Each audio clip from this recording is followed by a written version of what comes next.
Toute cette semaine, TV Tour Val-de-Loire se met à l'heure irlandaise. Dans moins de 4 mois maintenant, les meilleures équipes de rugby du globe s'affronteront pour la Coupe du Monde qui se tiendra en France. L'équipe d'Irlande, vous le savez, a choisi Tours comme camp de base. Florent Clavel s'est rendu à Dublin, berceau du rugby irlandais, pour une série de reportages. Il nous présente le programme de cette semaine.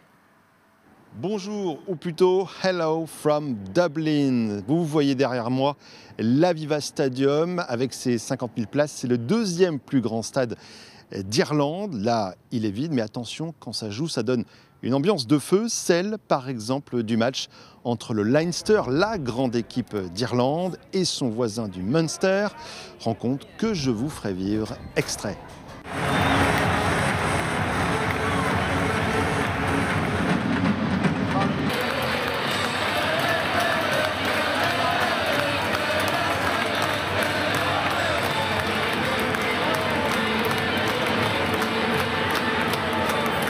Ce match et d'autres, c'est pour les supporters comme une grande répétition avant la Coupe du Monde de rugby qui se tiendra en France en septembre. Et ils auraient tort de se priver, ces fans absolus.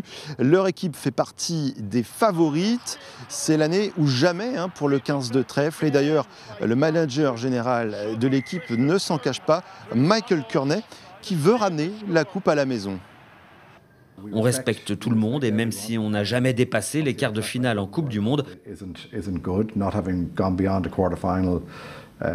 encore une fois, on est raisonnablement confiant et on sera bien préparé. À coup sûr, la venue de cette équipe d'Irlande, c'est aussi un énorme coup de pub pour la Touraine qui en a bien besoin. Les Irlandais ne savent pas trop encore nous placer sur une carte. Vous le verrez évidemment, on ne leur en veut pas.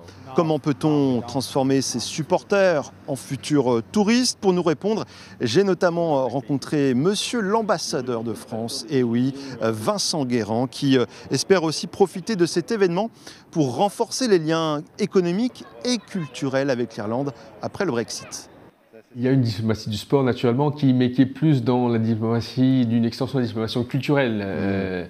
Il est formidable que la France accueille cette année la Coupe du Monde de rugby, que Paris accueille l'an prochain les Jeux Olympiques et Paralympiques. C'est une formidable occasion de démontrer la capacité d'accueil de la France, la capacité d'organiser des grands événements et de mettre en valeur naturellement son patrimoine, sa culture.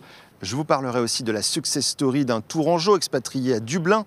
20 ans maintenant que Mathieu Gorge s'est fait un nom dans la tech.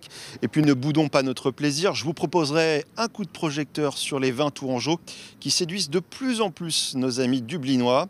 Voilà pour le programme et tout ça sous un grand soleil, ce qui est plutôt rare ici.